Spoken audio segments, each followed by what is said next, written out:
You can't lease what you don't own, Mom snaps, her voice echoing through the pottery studio that once belonged to my grandmother. I reach into my desk drawer, fingers trembling slightly as I pull out the house deed. The paper feels heavier than it should, weighted with 3 years of secrets. You're right, I say softly, watching their faces as reality crashes in. Good thing I own it then. The silence that follows is deafening. Laura lunges for the papers, but I step back, clutching them against my chest. You can't do this. My children. Your children have a trust fund from Daniel's parents. The one you didn't tell anyone about. 3 months ago, I was just Ellen Martin, the compliant daughter who'd spent decades quietly supporting her family. Today, I'm the woman who's about to walk away from everything they think they know about me. But let me start from the beginning. Flashback childhood memories, the foundation of sacrifice. The first clay pot I ever made cracked in the kiln.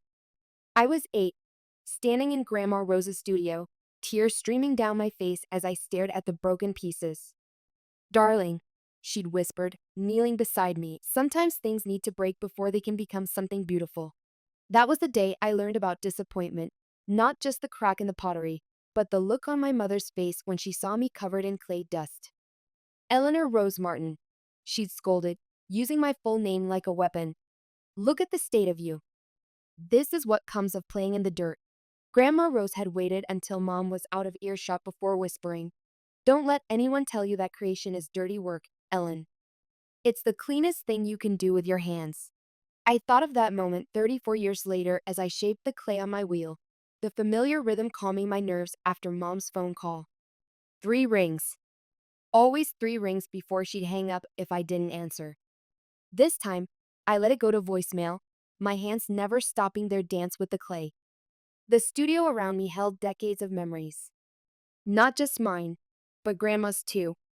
Her wheel still sat in the corner where she'd left it, a constant reminder of the woman who'd taught me that art wasn't frivolous, it was survival. The shelves lined with glazed pieces told stories. The bowl I'd made for my first apartment, the vase I'd thrown the day my divorce was finalized, the memorial urn that had held Grandma's ashes before I'd scattered them in the garden outside. Present the phone message.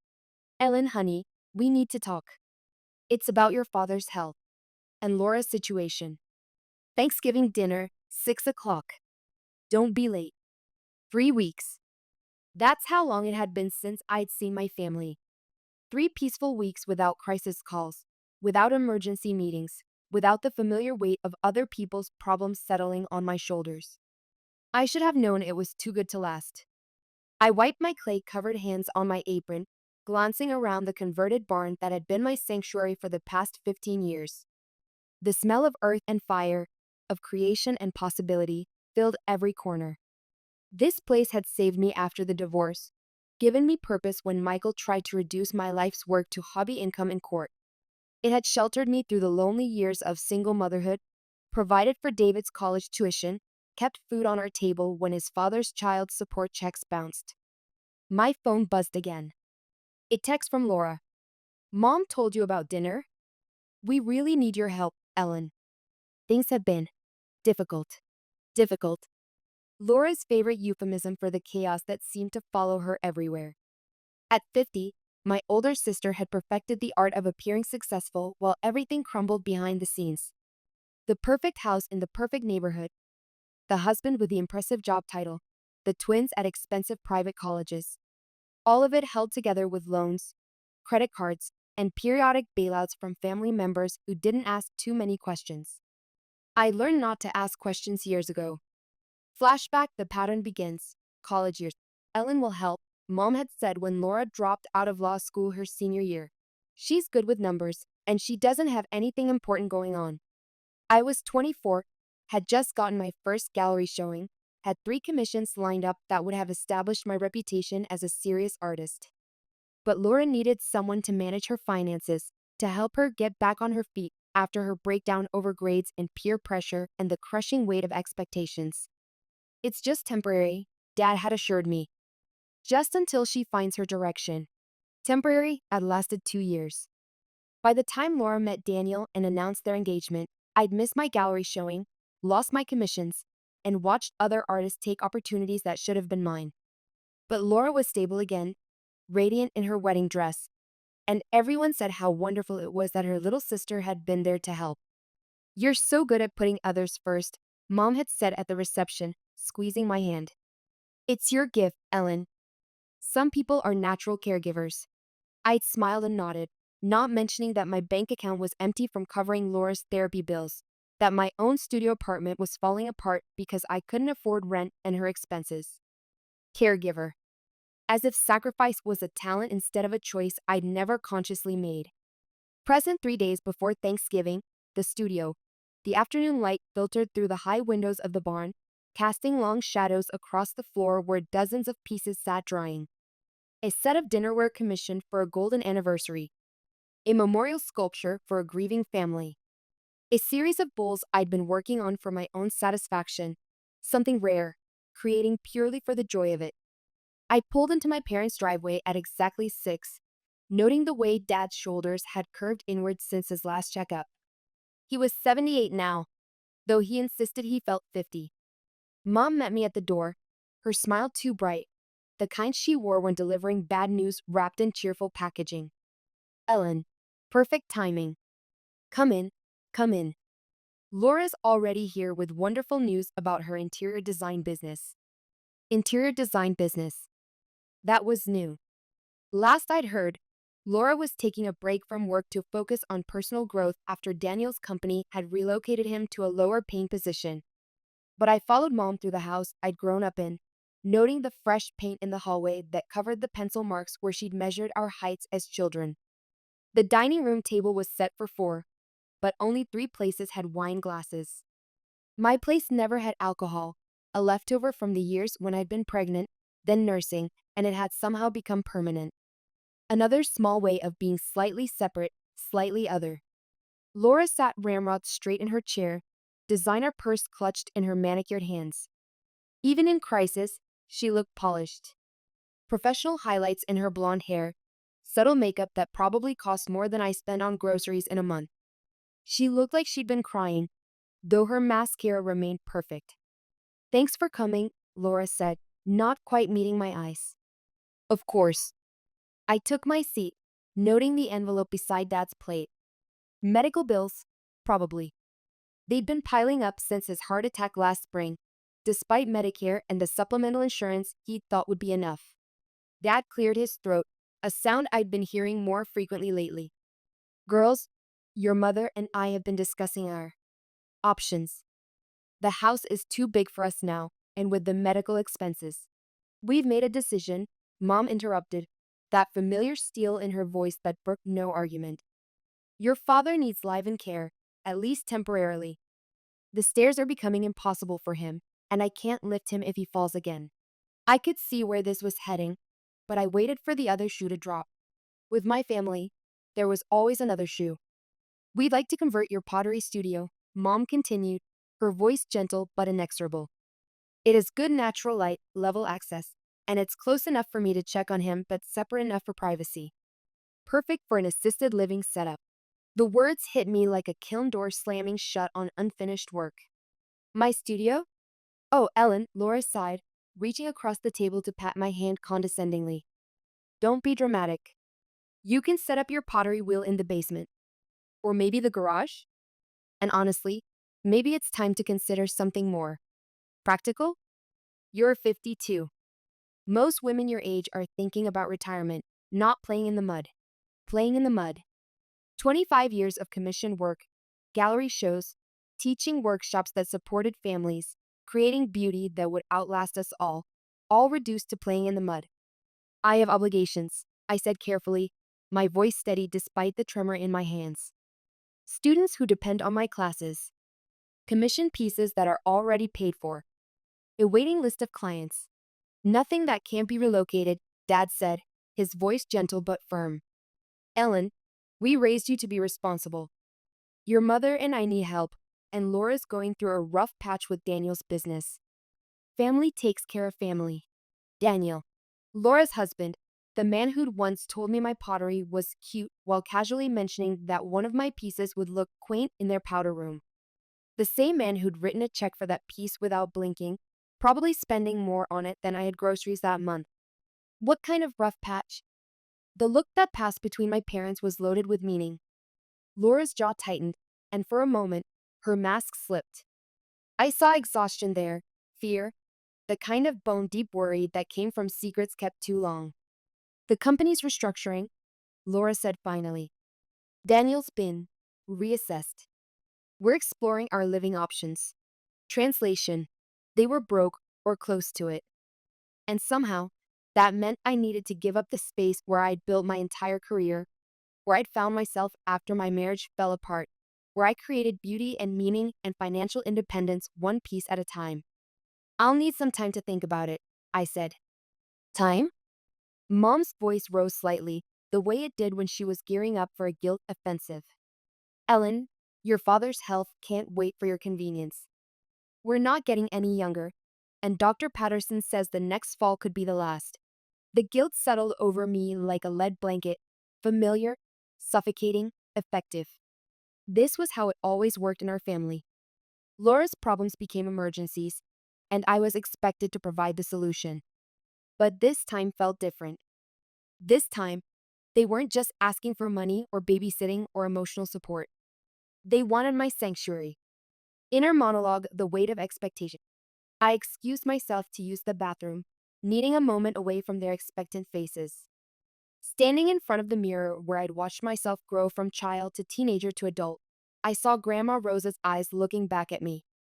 The same green-gray color, the same stubborn set to the chin that had driven my grandfather crazy. You're the responsible one, Mom had been telling me since I was 12 and Laura was getting in trouble for skipping school. We can always count on Ellen to do the right thing. But what was the right thing? Sacrificing my livelihood for parents who'd never understood what I did. Enabling Laura's pattern of crisis and rescue that had been going on for decades? Or finally standing up for the life I'd built with my own hands? I thought about the acceptance letter hidden in my jewelry box at home. The one from the Kyoto Ceramic Academy's International Residency Program. The one I'd been staring at for 2 weeks, afraid to want something so completely for myself. Present dinner continues. When I returned to the table, they were deep in discussion about caregiver costs and renovation budgets. Laura was taking notes in a leather-bound planner, looking every inch the efficient executive she'd never quite managed to become. We've been researching assisted living facilities too, Dad was saying, but the costs. And I'd preferred to stay in familiar surroundings. Of course you would, I said, settling back into my chair. And my feelings about my workspace don't factor into the familiar surroundings discussion? Ellen, Laura snapped, then immediately softened her voice. I'm sorry. It's just. This is really difficult for all of us. We're trying to find a solution that works for everyone. Everyone except me, apparently. Mom's lips tightened. That's not fair. We're asking you to share space temporarily. You act like we're asking you to give up pottery entirely. Aren't you? The question hung in the air like smoke.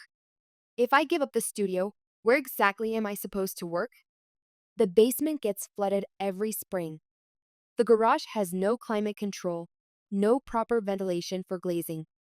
You might as well ask me to give up pottery entirely.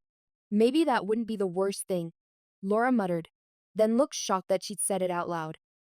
The silence that followed was deafening. Laura flushed red, Dad looked uncomfortable, and Mom wore that expression she got when someone had said something true but impolitic. I mean, Laura continued, digging herself deeper. You've had a good run with the pottery thing. But at some point, don't you want more? A real relationship? Financial security? A purpose beyond making dishes? A purpose beyond making dishes.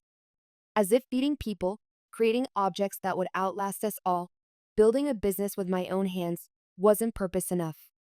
You're right, I said quietly. I do want more. They relaxed visibly, interpreting this as capitulation. I want recognition for what I've built.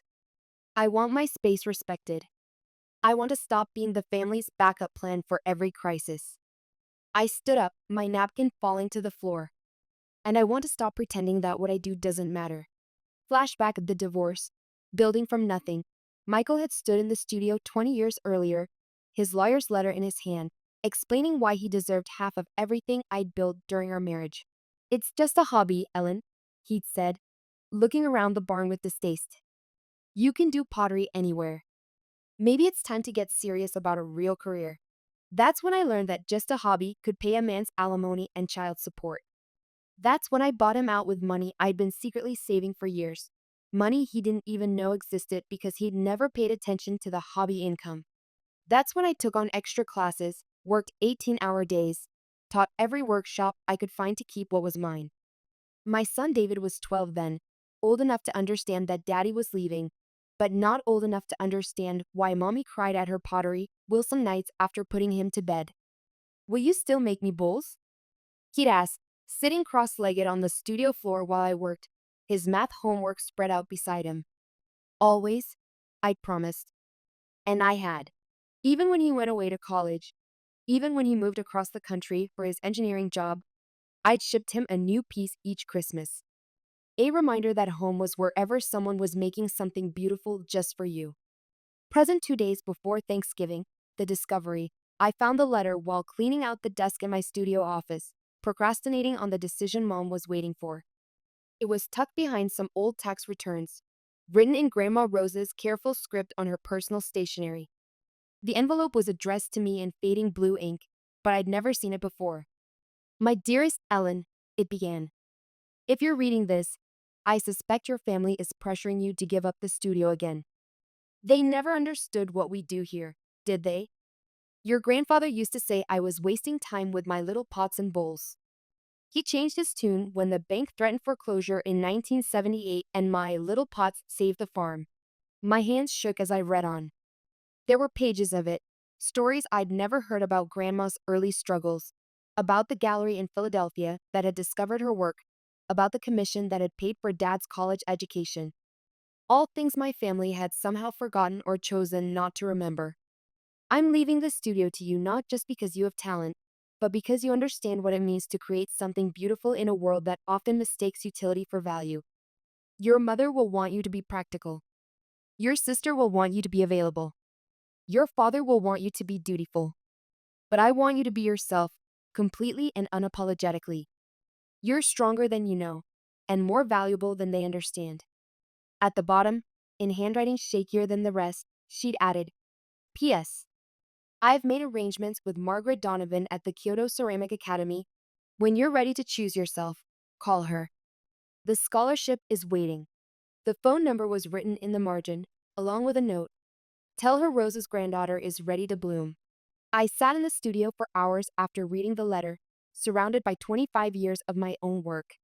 Every piece told a story of growth, of persistence, of beauty created one careful layer at a time. The dinnerware sets that had Grace anniversary celebrations, the urns that had held final farewells, the sculptural pieces that existed purely for the joy of form and function united. I'd built this life carefully, deliberately, one decision at a time. The decision to leave Michael when I realized he saw me as a convenience rather than a partner. The decision to buy the property instead of renting. The decision to turn down the safe teaching job at the community college to pursue my own work. Every choice had led me here, to this moment of choosing again. Present the phone call. My hands were trembling as I dialed the number. "Kyoto Ceramic Academy, Margaret speaking. My name is Ellen Martin. I'm calling about." I found this number in a letter from my grandmother, Rose Martin. "Ellen." The voice warmed immediately, a smile audible across the ocean. "Rose wrote to me about you years ago. She was so proud of your work. I've been hoping you'd call." "She wrote to you?" I sank into the desk chair that had been Grandma's favorite. "She sent photos of your pieces, along with a rather substantial endowment for our scholarship program. She wanted to ensure you'd have a place here whenever you were ready. She said your family had a talent for taking up all the air in the room, and someday you need a place to breathe freely." I laughed, surprising myself. It sounded exactly like something Grandmother would say, blunt, accurate, and delivered with enough love to take the sting out. "The timing is." I paused, looking around the studio that might not be mine for much longer. "It might be perfect, actually. Our next residency term begins in January." 6 months, fully funded, including housing and meals. You'd be working with master ceramicists from around the world, learning techniques that go back centuries. Rose believed you were ready for this level of study. January. 2 months away. Enough time to finish my current commissions, arrange care for the pieces in my home, settle the studio situation one way or another. Can I think about it? Of course. But Ellen? Rose left specific instructions that if you called, I should tell you this. Stop asking permission to be extraordinary. Permission was never theirs to give. Present Thanksgiving Day, the gathering storm. The table was set for 6 this year. David had driven in from Seattle, his first Thanksgiving home in 3 years. At 26, he looked so much like his father at that age, same dark hair curling at the collar, same serious brown eyes behind wire-rimmed glasses. But when he smiled, he was all mine. So, Grandma and Grandpa want to move into Mom's studio? He asked, cutting his turkey with the precision he brought to everything. Engineering had taught him to think systematically, to question assumptions. Temporarily, Laura said quickly, her voice bright with forced optimism. Just until we figure out permanent care for Dad. It's really the most logical solution. Temporarily, David repeated, glancing at me with raised eyebrows. Like when you temporarily moved into Mom's apartment after your first divorce? That lasted 2 years. Laura's smile faltered. That was different. I was starting over. Going through a difficult transition. Aren't we all always transitioning? David asked mildly, reaching for the cranberry sauce Mom had made from scratch because she convinced herself it was easier than buying canned. Mom's built her entire career in that studio. It's not just where she works, it's who she is. Who she is, Mom repeated, setting down her fork with a sharp click that cut through the dinner conversation, is a daughter and a sister with responsibilities to her family. David, this isn't your decision to make. David's jaw tightened, a gesture he'd inherited from my side of the family. I'm not trying to make decisions for anyone. I'm just saying that Mom's work matters. Her space matters. She shouldn't have to give up her livelihood because other people didn't plan for their futures. The temperature in the room dropped 10 degrees. Dad cleared his throat diplomatically, but Laura's face had flushed an angry red. That's incredibly unfair, she snapped. You don't know what you're talking about. None of us planned for a pandemic to destroy Daniel's business. None of us planned for Dad to have a heart attack at 78. Sometimes life happens, and families have to adapt. You're right, I said quietly, setting down my water glass. Life happens. And I've been adapting to other people's crises for most of my adult life. The table fell silent except for the soft jazz Mom always played during holiday meals. I could feel them all staring at me, Mom with her practiced disappointment, Dad with his gentle confusion, Laura with calculation hiding behind tears that were already forming. What I know, I continued, is that I've spent most of my adult life putting everyone else's needs before my own. Laura's financial crises, Mom and Dad's health scares, everyone's emotional emergencies. I've been the family safety net for so long that you've forgotten I might have dreams that don't involve catching other people when they fall. Ellen, Dad said carefully. Family means making sacrifices. For each other, I interrupted. The phrase is, for each other. But in this family, the sacrifices only go one direction. When has anyone sacrificed anything for my dreams?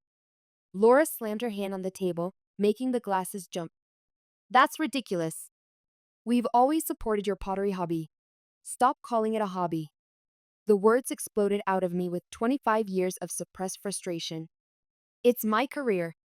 It's how I paid for this food, how I helped with Dad's medical bills, how I've been supplementing all of your lives while you treated it like finger painting. The silence that followed was deafening. David reached over and squeezed my hand under the table, a gesture of solidarity that meant more than any words could have. I've made a decision, I said, about the studio. Laura leaned forward eagerly, clearly expecting capitulation. We can start moving Dad's things next week.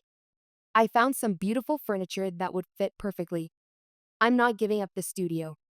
Another silence, this one sharper, more dangerous. Ellen, Dad said with forced calm, we already discussed this. We need. You discussed it. I listened. Now I'm telling you my answer. I pulled the letter from my purse, set it on the table like a trump card I'd been saving. 3 weeks ago, I found this from Grandma Rose. She anticipated this conversation. Mom snatched the letter before anyone else could react, scanned it quickly, her lips tightening with each line. This is ridiculous. You can't make life decisions based on some sentimental. I've been accepted to the Kyoto Ceramic Academy's residency program. The words dropped into the room like stones into still water, creating ripples of shock that spread across every face. Laura's fork clattered to her plate. Kyoto? As in Japan? 6 months, fully funded. I leave in January. You can't be serious, Mom said, her voice rising to that pitch that meant she was gearing up for a full offensive. Your father's health will be in the same state whether I'm here or not. Better, actually, since you won't be expecting me to subsidize his care while simultaneously giving up my livelihood to provide it. The words hung in the air like pottery glaze before firing, fragile, dangerous, about to become permanent. Flashback of the pattern of sacrifice. I was 35 the first time I realized how much money I'd given Laura over the years. She'd called in tears about Daniel's temporary job loss, about the mortgage payment they couldn't make, about the twins needing winter coats and school supplies. Just until Daniel finds something new, she'd promised. You know we'd do the same for you. But when would I need the same? I was divorced, responsible for my own life, careful with money in a way that Laura had never learned to be. I'd sat in my kitchen that night, adding up the anonymous transfers, the loans that were never repaid, the emergencies that happened with suspicious regularity. $15,000. That's what I'd given her over 5 years, while working overtime to keep my own bills paid, while turning down opportunities that required travel because David needed stability, while living in a one-bedroom apartment above the studio because I couldn't afford anything bigger. I'd never asked for the money back. Family didn't keep track, Mom always said. But family was supposed to be reciprocal, and I was starting to realize that our version of family only worked one way. Present, the revelation continues. What do you mean, subsidize his care? Dad's voice was genuinely confused. I met his eyes steadily. The anonymous checks that have been covering your medical co-pays for the past 8 months? That was me. The down payment on Laura's condo 3 years ago? Also me. The twins' college tuition that you thought came from Daniel's bonus? Me again. Laura had gone pale, her carefully applied makeup suddenly looking garish against her white skin. Ellen, you don't understand. Daniel's situation is complicated. Complicated? I laughed, and it came out bitter. I hired a private investigator, Laura. I know about the gambling. I know about the credit card fraud. I know about the money you stole from your own children's education funds. David's hand tightened on mine. I hadn't told him about the investigator, but he looked more proud than shocked. You hired a? You investigated me? Laura's voice cracked. How could you? I'm your sister, and I'm your sister too. But somehow that only matters when you need something from me. Mom stood up abruptly, her chair scraping against the hardwood floor. Ellen, this is enough. We're family. We protect each other. We don't hire strangers to dig up. Protect each other? The laugh that came out of me was harsh, unfamiliar. Mom, when have you ever protected me? When Laura destroyed my art project in high school because she was jealous of the attention I was getting. When Michael tried to steal my studio in the divorce? When you convinced David I was too busy to attend his college graduation? David looked up sharply, confusion replacing the pride in his expression. What? I never missed your graduation by choice, I told him, the words I'd been holding for 6 years finally spilling out. Your grandmother told me you'd ask me not to come because you were embarrassed by my hobby and didn't want your engineering friends to meet the family potter. I never said that. His voice was strained, hurt. I asked constantly where you were. Grandma said you were at some important pottery conference, that you couldn't get away. I was devastated that you weren't there. The pieces were falling into place like shards of broken pottery, each revelation cutting deeper than the last. Mom's face had gone red, then white, then red again. You manipulated both of us, I said, looking directly at her. You told him I chose work over him and told me he chose embarrassment over family. Why? So I'd feel guilty enough to skip the next opportunity? So David would think his mother was selfish and career obsessed? Mom's mouth opened and closed without sound, looking for all the world like a fish gasping for air. I can't do this anymore, I said, standing up. The movement felt monumental, like rising from decades of sitting in the wrong chair. I'm done being the family's emergency fund. I'm done being the backup plan. I'm done making myself small so everyone else can feel big. I pulled out my phone and dialed. Margaret, it's Ellen Martin. I'm ready to accept the residency position. How soon can we arrange the details? Ellen. Laura shot to her feet, tears streaming down her face now. Real ones, not the tactical variety. You can't just abandon us. What about Dad? What about my children? What about family loyalty? I ended the call and faced a table full of faces, some shocked, some angry, all disbelieving that compliant Ellen was finally saying no. I'm not abandoning anyone, I said. I'm making the same choice you've all made for years. I'm putting myself first. As for family loyalty, I've been loyal for decades. I'm still willing to be family, but I'm not willing to be your victim anymore. Inner monologue, the breaking point. Walking out of that house felt like stepping through fire, terrifying, necessary, irreversible. I sat in my car in their driveway for 10 minutes, hands shaking on the steering wheel, half expecting one of them to come after me.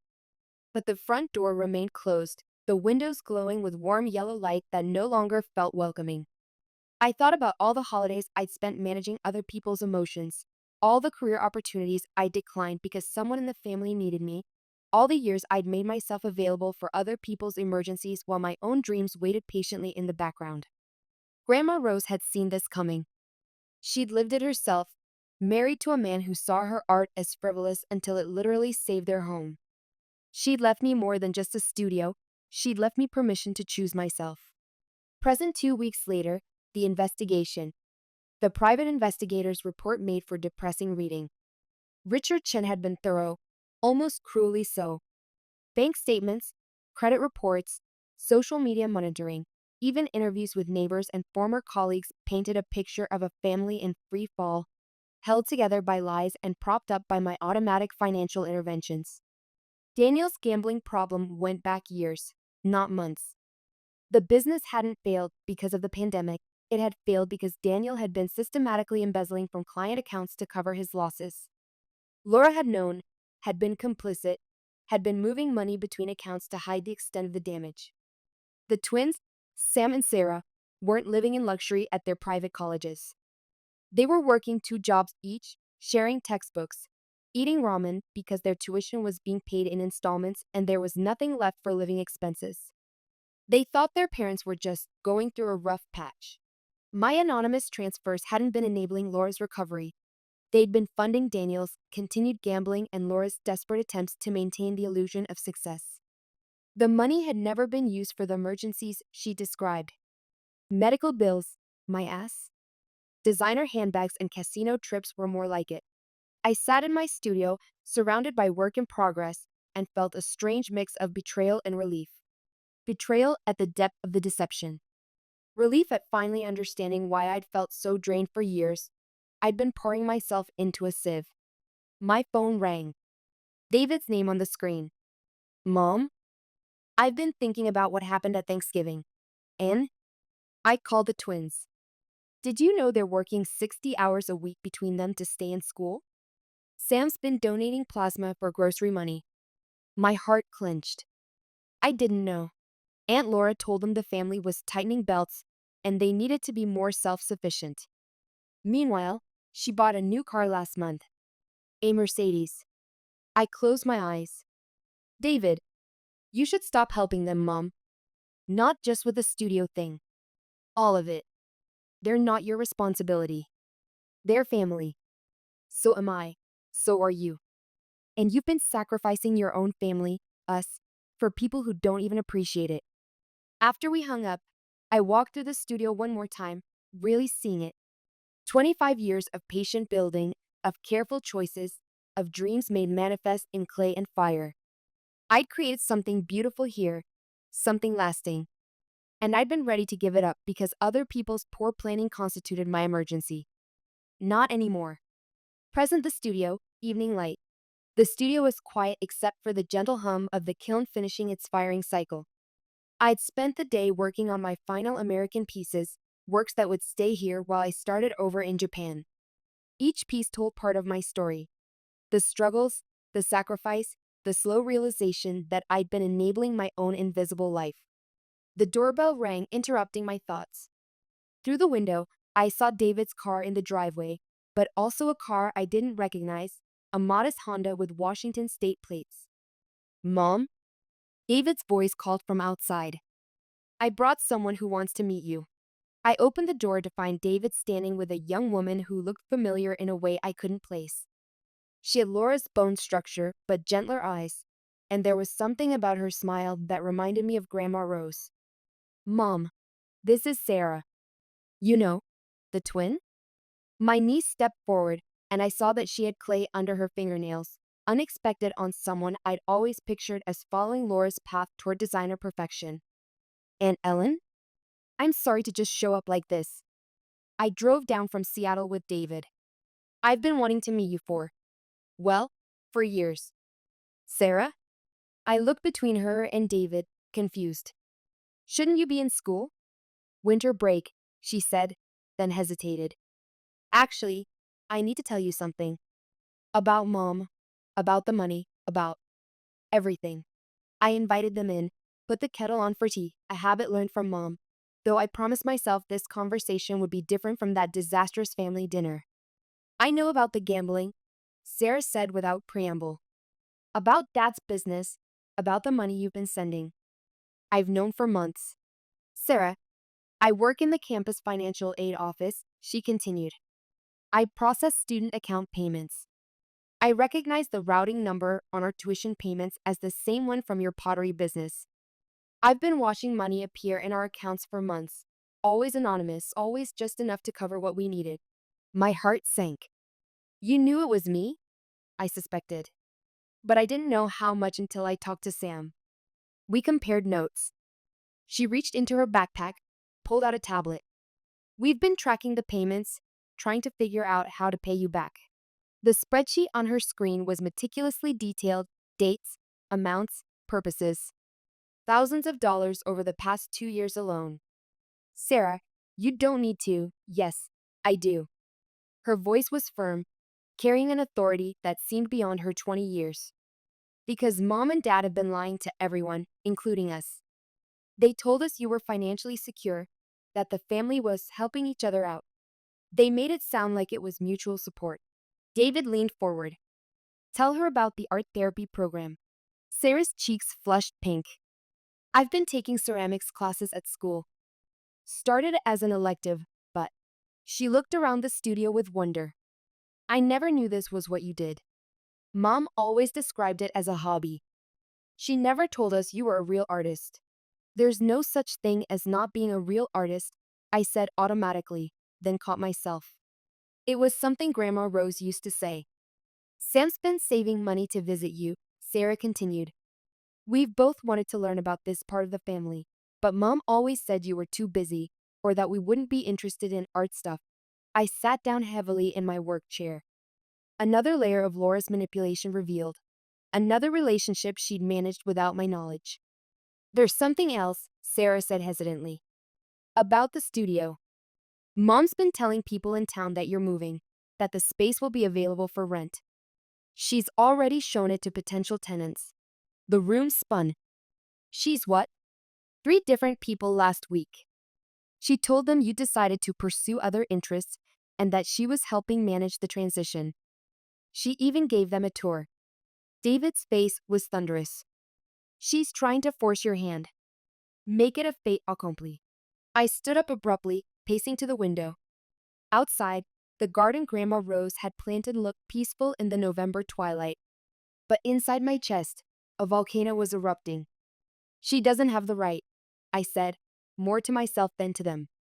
Actually, Sarah said quietly, she's been telling people she's your business partner. That she's been helping manage your career for years. She has keys to the studio.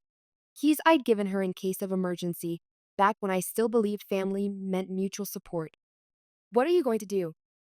David asked. I turned back to them. This young woman I barely knew, but who shared my love of clay, and my son who'd driven 8 hours to bring her to me. Here was family. Real family. The kind that builds each other up instead of using each other as backup plans. I'm going to protect what's mine, I said. And I think it's time your mother learned that there are consequences for treating people like resources instead of human beings. Present the next morning, strategic planning. Margaret answered on the second ring, her voice warm despite the 13-hour time difference. Ellen, I wasn't expecting to hear from you so soon. Is everything all right? I need to move up my departure date, I said, pacing around the studio while Sarah worked quietly at the wheel. She'd asked if she could try throwing a pot, and watching her hands find the clay center had been like watching genetics express themselves in real time. How much sooner? This weekend. A pause. That's quite a change. Has something happened? I looked around the studio at Sarah learning, at David helping catalog pieces for storage, at the life I'd built being threatened by people who'd never understood its value. My family seems to think they own my life, I said. I'm ready to prove them wrong. I can arrange emergency housing, expedite your visa paperwork. But Ellen, are you sure? Running away isn't always. I'm not running away. I'm running towards something. There's a difference. After I hung up, David looked up from the inventory spreadsheet he'd been creating. What can we do to help? That afternoon, we changed the locks on the studio. Then we visited my lawyer, updated my will, set up a trust for the studio building that would ensure no one could claim it regardless of family pressure. Sarah helped me pack the pieces I wanted to take, her careful handling of each bowl and vase showing an intuitive understanding of ceramics that took most people years to develop. Have you ever considered studying this formally? I asked her. I can't afford it. I looked into art schools, but she shrugged, the gesture heartbreakingly familiar. Mom says artists don't make real money anyway. What does your heart say? She was quiet for a long moment, centering a new piece of clay on the wheel. My heart says this feels like coming home. Present 2 days before departure, the confrontation attempt. Laura arrived at 10 in the morning, letting herself in with the key that no longer worked. I heard her trying the lock 3 times before she started banging on the door. Ellen, open up. We need to talk. Through the window, I could see her face was blotchy with crying, her usually perfect hair disheveled. Behind her stood a middle-aged man in an expensive suit, probably the lawyer she'd mentioned bringing. I opened the door but kept the chain latched. Laura, and friend, this is ridiculous, she said, her voice shaking. You changed the locks? On your own sister? On someone who was showing my studio to strangers without permission. Her face went white. I was trying to help.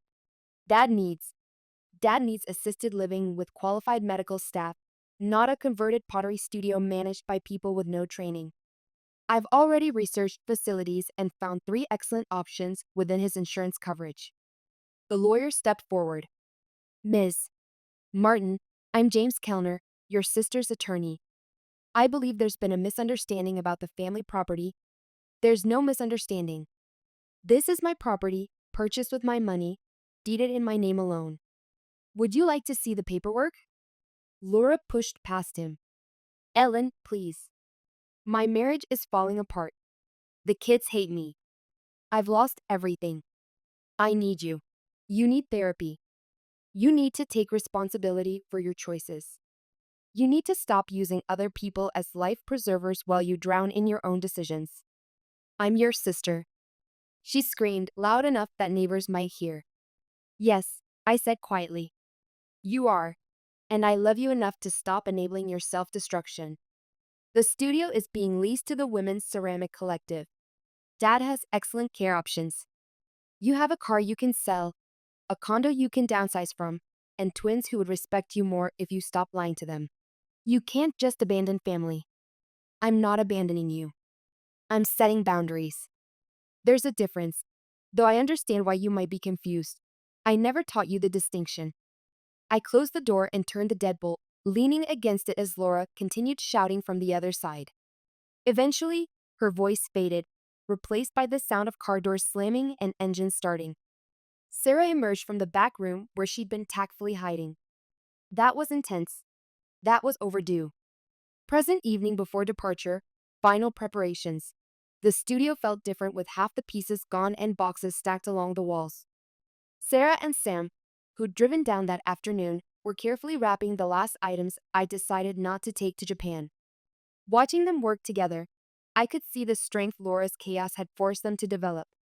They moved with the confidence of people who'd learned early that they could only rely on themselves.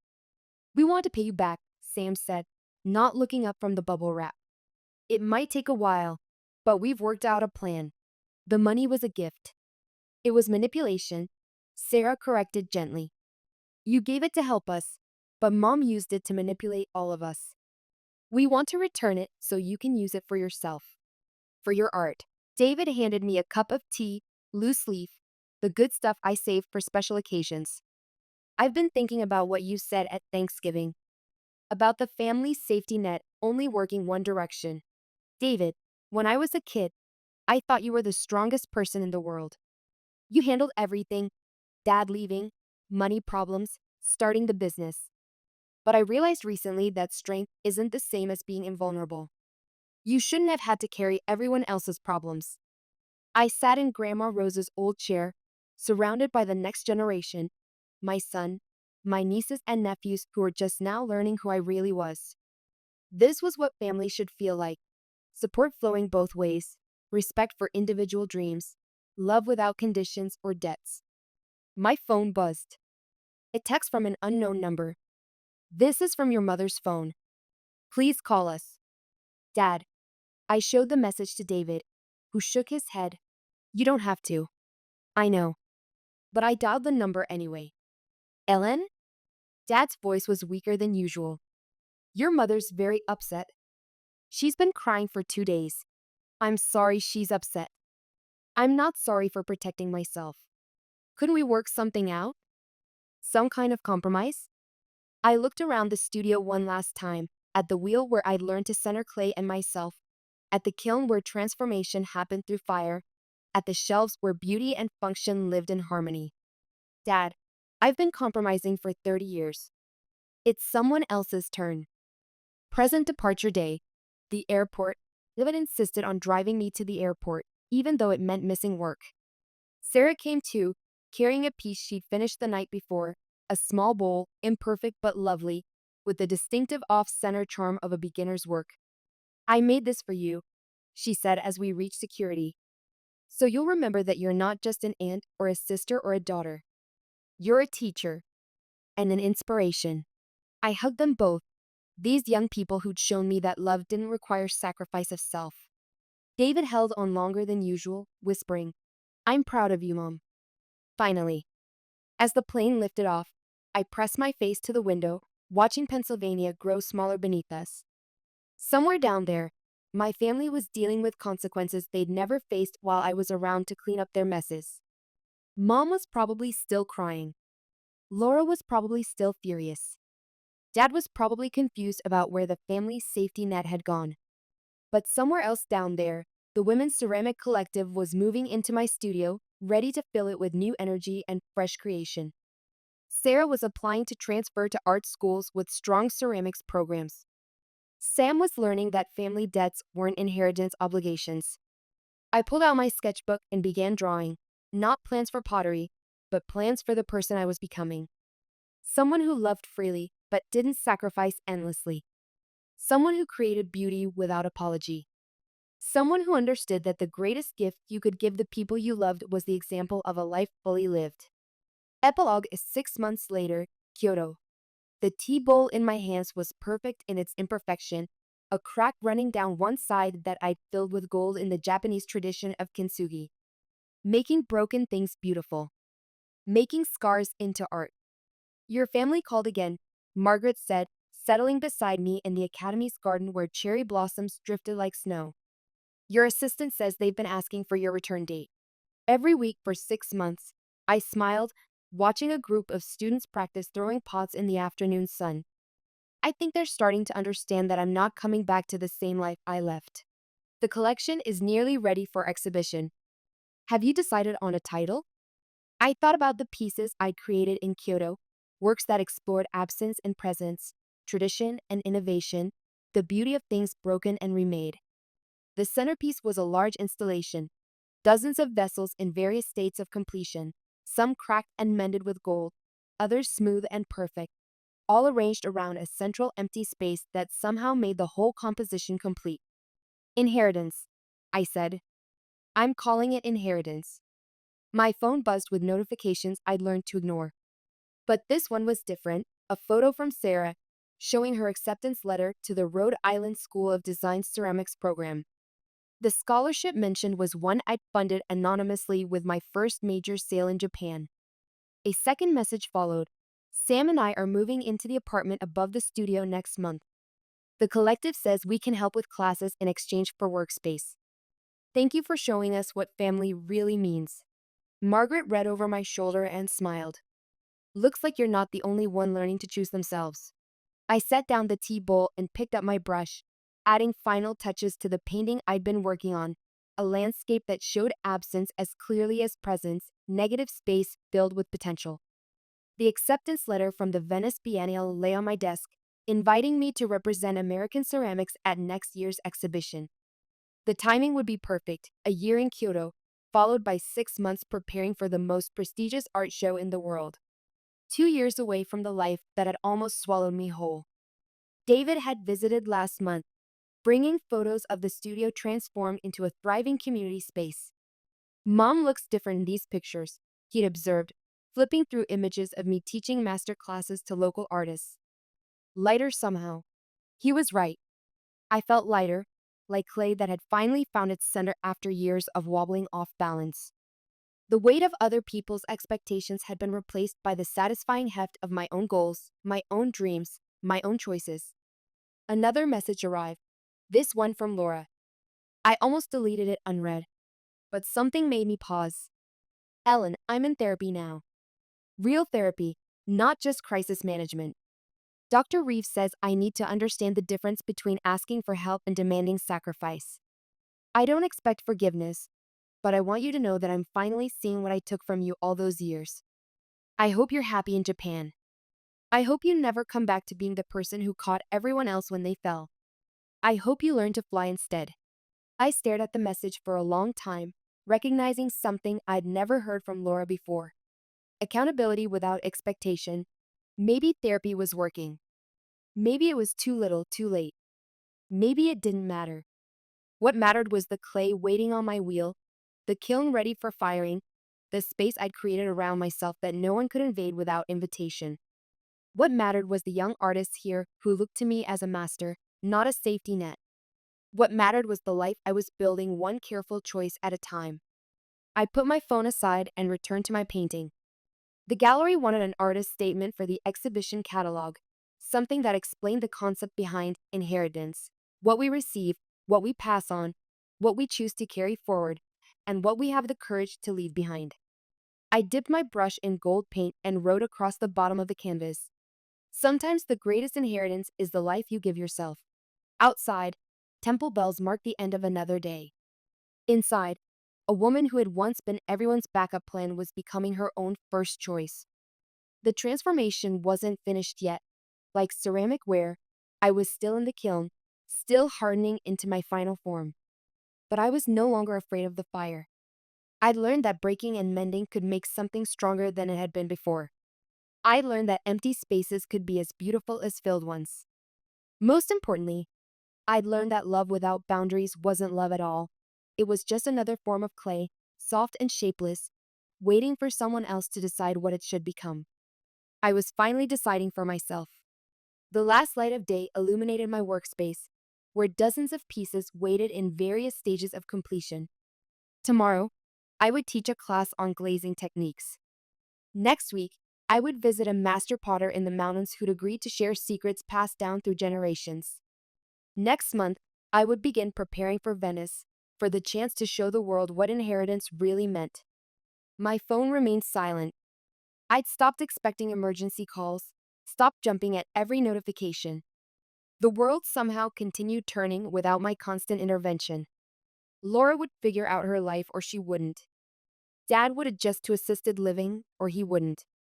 Mom would accept my choices or she wouldn't. I would continue creating, continue growing, continue choosing myself, one careful, deliberate decision at a time. The clay on my wheel was centered now, ready to become something beautiful. Like me, it had found its balance. Like me, it was no longer afraid of the artist's hands shaping its future. I began to work.